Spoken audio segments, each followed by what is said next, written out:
up again with scenario 5, recycling and composting facility or operation.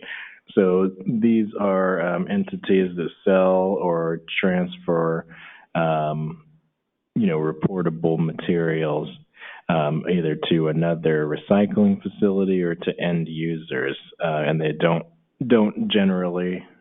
Well, I'm pretty sure that they would never have a solid waste facilities permit. Well, it's kind of complicated, and we talk about the requirements for recycler, composter, and other workshops more exhaustively. But I'm just going to, for these purposes, talk about how to actually register. So you go on, you put the plus button, like we've been talking about, create organization /site. Now let's say that this is an entity that takes in CRV material. Let's say there's a bunch of small convenience zone recyclers, and they all bring them to a centralized facility, and because that they've chosen to do so, that centralized facility will basically send that material to end users who remanufacture into brand new bottles or something like that, and they sell or transfer 100 tons of pellet and flake, and also glass cullet, other outputs such as that. So they are a processor for recyclable CRV materials. Let's just say this is a hypothetical situation, so it may not have any basis in reality. But let's just suppose that it's called, I don't know, Jackie's Recyclery. So that's the name of the organization /site. We'll put in a phone number. Been using, let's go ahead and use the RDRS email or voicemail box. By the way, that's the number to call if you have any questions about RDRS requirements or anything like that. Email Jackie at Jackie's Recycling, and Jack put in the website for that. All right, and scroll down a bit and enter the physical address again. So let's just say it's 1001 I Street, Sacramento, California 95814. Go ahead and input that information. You're going to click that it's the same as the mailing address, that the mailing address is the same as physical. It's going to populate based on the information you just provided.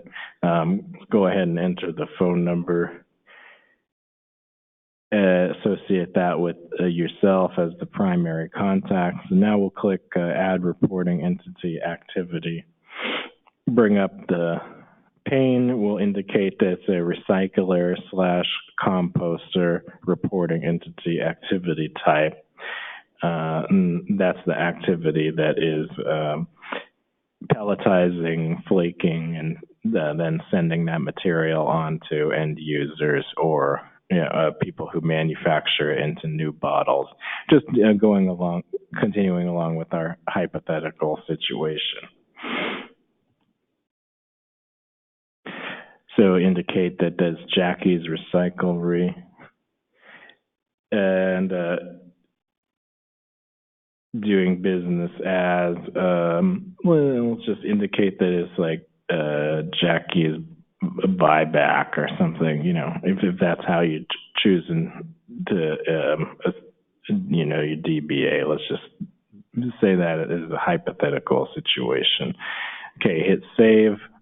That information's loaded into this table. indicate that it's a signature, you're the signature authority, hit save. We'll wait to see if it accepts. Oh, says the country. Oh, we didn't put the country in, I guess.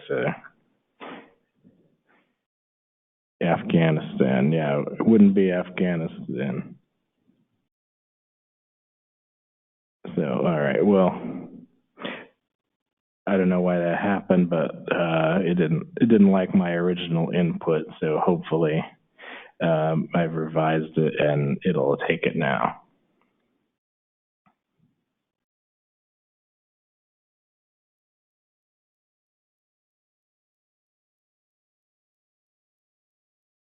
Okay, so we were successful in creating the registration profile for Jackie's Recycling.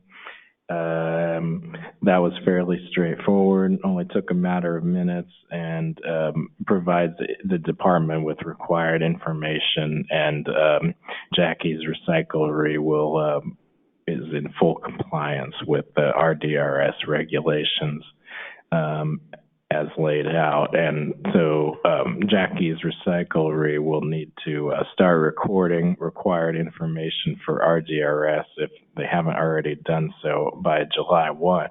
Couldn't imagine why you wouldn't have keep this information already, but it's essentially the only thing you would report to us is, as Jackie's Recyclery, is what you send out in terms of tons by material type and either end user category by region, or if you're sending it to another processor, the name of that processor and RDRS number associated with that. But if Jackie's Recyclery is just selling to end user manufacturers, you would just indicate, for instance, we sent 150 tons of pellet, if that's how you sold it, of PET, food grade PET pellet to end users located in Sacramento County who are manufacturers. That's the extent of the reporting. You would enter that information in, hit submit, and you're done for the entire quarter. So it's essentially going to, for recyclers and composters, I don't want to get too carried away, talking about getting a little ahead of myself, but for recycler composters anyway, there's really not a whole lot there in terms of reporting. It's generally going to be just a couple data points, hit submit, and you're done. So it definitely should not be very laborious as it relates to recycler composters, because you're only reporting on what leaves the facility, and chances are you already record that information anyway for your own internal business purposes. So that's all we're asking is the tons by material type, end user category by region. If it's to end users, if it's to another processor, identify the tons, the material type, and to whom it was sent, that processor, if that makes sense. Let's go ahead and take one question right now, if there's one from in person or possibly online.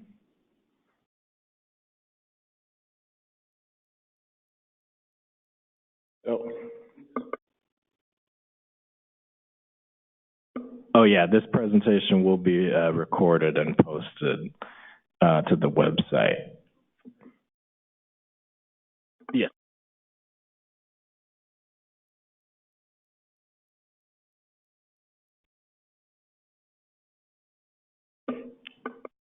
Oh yeah. So just to clarify what I was saying in terms of the reporting, the gentleman here asked about would you report by county? So if you're sending material to end users, that's how you would report it, is by county, to avoid telling us about all of your customers and that sort of thing. It's to preserve confidentiality of your the people to whom you're selling the material. So if it's to end user, you would just need to indicate the region.